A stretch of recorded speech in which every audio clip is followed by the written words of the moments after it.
The following is a Broncos Broadcast Network production. Welcome to Broncos Broadcasting Network. I'm Caitlin.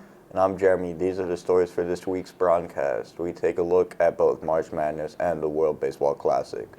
February is Women's History Month. We take a look at the history behind Women's History Month. And we take a behind-the-scenes look at Broncos Broadcasting Network. BBN News begins now.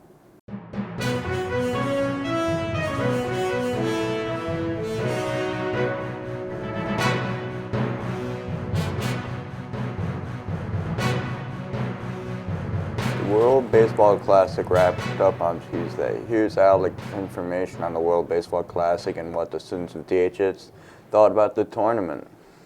The 2023 World Baseball Classic ran from March 7th to March 21st, with Team Japan beating Team USA 3-2. The World Baseball Classic is a major tournament where 20 teams compete to bring the championship home to their country. Notable players that participated in the WBC included Trey Turner, Mike Trout, and Paul Goldschmidt for Team USA.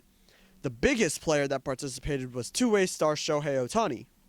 There are 4 rounds in the WBC: the pool play, the quarterfinals, semifinals, and the championship. The last champion of the WBC was Team USA.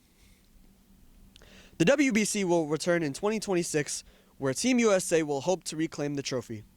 Now let's go down and talk to some DHS students about the WBC. Did you watch the World Baseball Classic? Yeah, I did. I watched practically every game of the World Baseball Classic. So yeah. Yeah.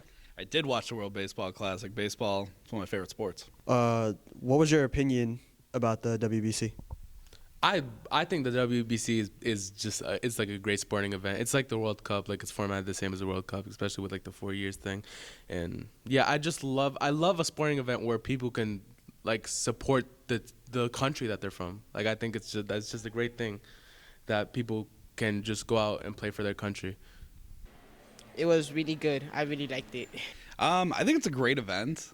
Brings the world together. It's awesome, especially in this environment that I teach in, to see a lot of the students who are maybe Dominican, Puerto Rican, originally here from the United States, like kind of debated a little bit. And there's a little bit of like friendly rivalry, but it's really cool to see everybody like get behind their country. And overall, it's a great experience as a whole. And I love the fact that it was in Miami this year. Speaking of countries, which country did you support? Soy Boricua, so yeah, I was going for Puerto Rico. We went out sad, but at least we beat the Dominican Republic to make it to the bracket. But no, we went out sad. But yeah, I'm going for Puerto Rico forever. That's my country. I'm full-blood Puerto Rican, so yeah. Puerto Rico. I was going for Team Dominican Republic, so they started off pretty strong, but later on, I kind of was disappointed about I would say Pool D, like how they didn't make it out of Pool D, but they already have one title, so I'm happy about that. So I think they'll get it next time, and I'm pretty sure 2026. In the United States of America, of course. So runner-up, not ideal, but congrats to the Japanese. We almost had it. Almost. And then overall, did you enjoy the WBC as a whole? Oh yeah, the WBC, like the entire event was amazing this year. Honestly, it only started in 2006, so this isn't that much to say, but for me, it's probably the best WBC of all time, especially the last game against Japan in the USA. The last out was iconic, right? Because you have the 2 best players in the world who play for the same team, one as a pitcher and one as a hitter in the last out. And Mike Trout, he struck out. Shohei Ohtani just proved that he's like that. So yeah, the WBC was amazing. Teammates become enemies. Yeah, teammates do become enemies. Yeah. Yeah, I thought the matches were really good. It was pretty cool seeing like all the talent from the different countries, and it's pretty interesting sporting event. I would probably say I prefer it even more than the World Series. That was the technical World Series. I mean, Yeah, with what, like 20 teams that technically it was the World Series. Yeah. It's true World Series. The United States one though, comparing like the different teams like Yankees and Red Sox. Yeah, I did as a whole. I thought it was awesome. I mean, there was a couple days where, I'm not going to lie, a couple of students and I, huddled around my monitor and watched a little bit of like the Japanese games starting at like 5 a.m. and stuff like that. It was pretty fun to watch. And especially when they played China, that was a fun game to watch. And just those students like coming together, and it's a great bonding experience. So all in all, I thought it was great. 10 out of 10. My name is Alec Mosenberg, and this is BBN News. Now on to Caroline for behind the scenes of BBN News. Hi, I'm Caroline with the Broncos Broadcasting Network, and today I'm going to be going behind the scenes of our TV production class. So the Broncos Broadcast Network is divided into a few different groups. What you guys see here in the classroom is a class that actually produces the news every week. On Monday, we go ahead, we watch back last week's newscast. Then we go ahead, we get different roles, and everyone tries to figure out what role they want to be. We have an executive producer who assigns all the stories for the week. We have 2 anchors, and then we have 1 weather person that goes ahead and puts on the newscast. One benefit of this class, it gives that real-world experience. So students can even know if this is something they'd even want to pursue in the future. Why go ahead, go to college, spend all of these thousands of dollars, then after a year or 2 realize, you know what, this isn't what I want. There have been students in here that started the year, I need to be behind the scenes. Then they do their first package in front of the camera, and they all of a sudden figure out, I want to be in front of the camera. So right now, at the high school level, being able to figure out if this is something you want to do, it's just going to save you so much money in the future. And at the same time, it's going to give you such a heads up in college. Because your first few years, you're not going to be able to touch the equipment, but you guys have already used the equipment. So it's just going to make life that much easier for you once you get to that next level. What's your job this week? So my job this week is to be the executive producer, basically just make sure everyone does what they're supposed to be doing, film their packages, edit it, and get their entire package done so we can make a newscast. So yeah. This week I was the weatherman because I wanted to be the weatherman, and my beautiful EP Eric said I could be the weatherman. My job this week is a reporter. I'm reporting on recent news. My package that I'm doing this week is on the World Baseball Classic that just ended yesterday. Team Japan unfortunately beat Team USA. I was going for Team USA, so, And how do you like the class? The class is really fun. This is my academy class, so I'm taking all 4 years of TV production, and it's a really fun class. It gives us freedom to do a lot of what we want to do. Like show everybody what's going on around school and different events around the world. So yeah, it's a really fun class. I like this class a lot. It's very fun to be in, and make packages on stuff that is really important to the school. I mean, this class has its ups and downs. The way I view it, there are some kids that actually tend to do work, and there are some kids that just will sit on their phone all the time and not do any work at all, like Ethan. Like Plants vs. Zombies? Yeah. This one kid in our class named Ethan Bradley just sits on his phone and plays Plants vs. Zombies all the time. And then, there's this other kid, you guys know him from Evan's lunch break, named Evan Slater, who actually gets his work done. He's not here right now, unfortunately, but, I'm Caroline with the Broncos Broadcasting Network, signing off. The ACT non-college reportable is being administered at the end of the month. The dates are Tuesday, March 28th for English, March 29th for math, and March 30th for reading. This paper-based test that only seniors who have not met the ELA or algebra graduation requirements will participate in. All students will receive extended time if needed. You need to make sure you're at school on time and there are no makeup days, and you are not permitted into the testing room if you are late. You need to earn an average of 18 on the English and reading sections combined to meet this graduation requirement, and a 16 on the math to meet the graduation requirement. On April 4th, there will be a college trip to UCF that only seniors can attend. The requirements are that your GPA has to be a 2.0 or higher, and you must have passed your state exams. Only 50 can attend, so sign up fast. You can sign up with Miss GM at 01140 in the office. March Madness is currently underway. Here's Nathan to bring you more details. Since it's March, we also have March Madness, a very important sporting event that's going on. March Madness compiles many different basketball teams across many different colleges to face off against each other. Many fans end up creating brackets to see which one comes out on top. This year, none of them have gone right. We asked the students to who they think which college will win March Madness. So who do you think's going to win March Madness? Well, I don't know too much about it, but I'm over here thinking Gonzaga. Alabama. UCLA. So who do you think's going to win March Madness? Gonzaga. Alabama. Thank you. This is Nathan with the Broncos Broadcasting Network.